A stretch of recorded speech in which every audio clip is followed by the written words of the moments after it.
C'est la manifestation de défense du gouvernement du 29 juin, après le mouvement militaire préparatoire au coup d'État de septembre. C'est loin,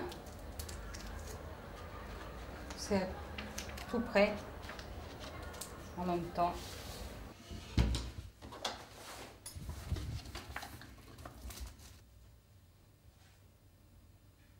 Cette affiche, ça a été un plan unité populaire fait. Celui-là aussi.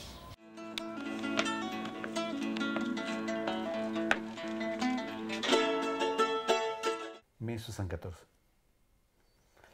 Et pourquoi je suis arrivé en France? Parce qu'à l'époque, j'avais une sœur ici en France, elle est artiste. Et Architecte. Ma sœur, elle a pris contact avec Alain Turenne. Alain Turenne avait une association d'aide aux intellectuels chiliens. Et donc, à Costa Rica, j'ai reçu un billet d'avion pour venir en France. Donc, j'ai pris le billet d'avion et je suis venu. Vous êtes arrivé où, à Paris? Je suis arrivé à Paris, et chez ma sœur. Ma sœur habitait à la rue de l'Arpe, dans le quartier latin. Donc, les premiers mois, j'ai vécu avec elle. Et ces premiers mois, je me suis mis tout de suite à étudier le français parce que je parlais rien de français. Et un jour, j'ai reçu une lettre. Mais à Vitry déjà. À Vitry, on était à Vitry. Parce que... Ma sœur avait loué un pavillon à Vitry. Donc, j'ai reçu une lettre qui disait « Nous avons connu vos problèmes de logement.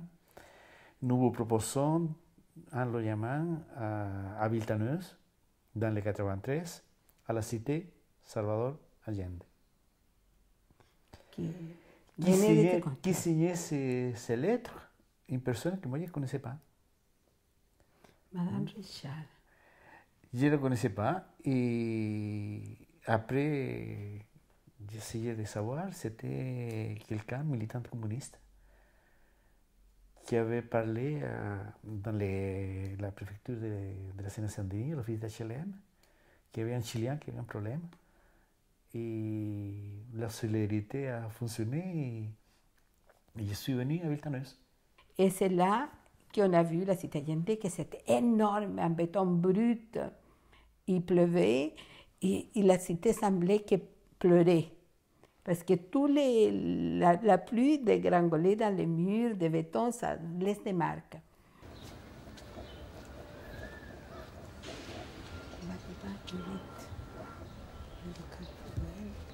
Sept.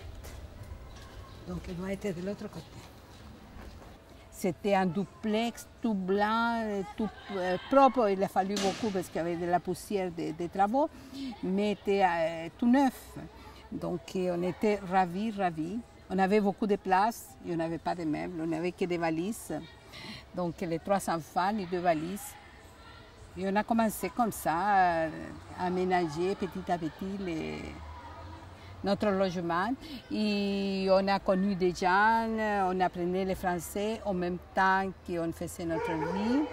Les choses sont allées très vite. On a refait une petite vie ici, très différente de celle-là qu'on a menée au Chili, mais une vraie vie de travail social. Donc je savais que l'école était publique en France, au contraire du Chili qui était l'école privée.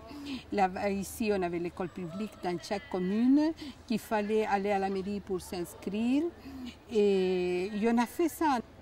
Mais on a essayé de maintenir toujours le niveau de travail intellectuel qu'on avait au Chili. Mais ça ne payait pas pour vivre. Donc on a dû faire des autres tâches moins honorables pour pouvoir avoir de l'argent pour vivre surtout les premiers temps. Ça a été long quand même, le chemin, je pense 5 ou 6 ans pour qu'on soit bien installé dans la société française. Oui, ça va? Bonjour. Ça fait longtemps que je vous avais appelé. Ouais. J'ai laissé le message, mais c'est ma meilleure copine, c'est ma meilleure maman. Ouais. Vous la connaissiez à l'époque où elle habitait ici ou... Oui, depuis qu'il habitait ici. On se connaissait ici à la cité Allende. Ouais, elle est très gentille. Avec monsieur Chacon, je les aime bien. Après avoir fait tous ces kilomètres pour arriver jusqu'ici et trouver une cité, une s'appelait Résidence Salvador Allende. Donc j'ai retrouvé ces bâtiments, 11 bâtiments, et qui s'appelait Salvador Allende, et ça fait chaud au cœur. Hein? Cette plaque, c'est un hommage à Allende, a été à l'occasion de son anniversaire dans les années 80. On a fait une fête et on a inauguré cette plaque pour la cité. Et maintenant, lors de la réhabilitation, on a enlevé la plaque. Je ne sais pas si va être remise et quand va être remise. Et ça me fait un peu de la peine qu'elle soit décrochée. Et je voudrais bien la voir à nouveau installée.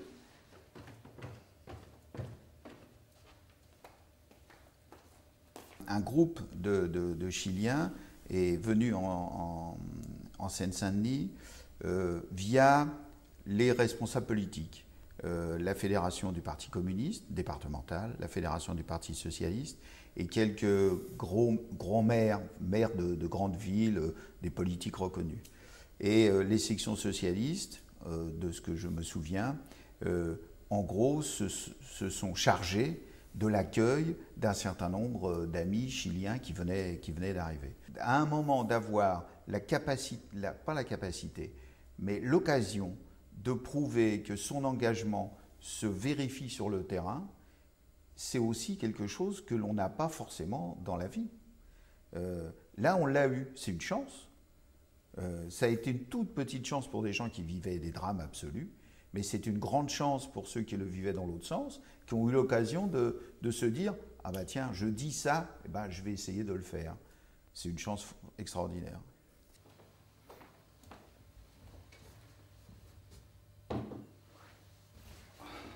Moi, j'ai eu heureusement la possibilité de partir avec les contacts que j'avais. Et j'ai appris un avion, que je me rappelle bien, c'était la SAS à l'époque, Scandinave d'Aviation.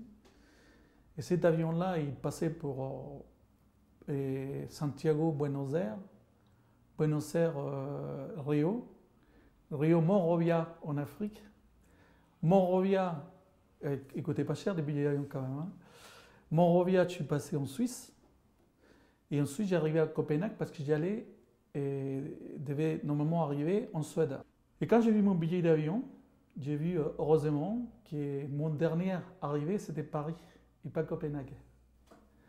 Alors je lui ai dit qu'on me laisse un téléphone ouvert, c'est ce qu'ils ont fait. Pendant la nuit, j'ai appelé un peu partout. Des contacts que j'avais en Suède et mes camarades en Suède avaient un contact à Paris. Et à partir de là, j'ai négocié avec eux mon départ, mais à Paris, pas Santiago du Chili. Et c'est pour ça que, moi j'ai arrivé en France, c'est pour l'hasard du destin, quoi. À l'époque, quand je suis arrivé en France, on parle des 78, 79, 80. Il y avait une gauche française qui était très forte et très importante. Il ne faut pas oublier qu'en 80, il y a Mitterrand qui arrive. Bon, moi, je n'étais pas au courant de tout ça, mais j'ai senti une très forte solidarité du peuple français. C'est extraordinaire parce que l'effort qui faisaient les Français pour défendre la possibilité d'exister des Chiliens en France et d'être solidaires avec le peuple chilien, moi je pense que c'est un des pays européens qui était les plus solidaires avec les Chiliens, avec les Suédois, concrètement.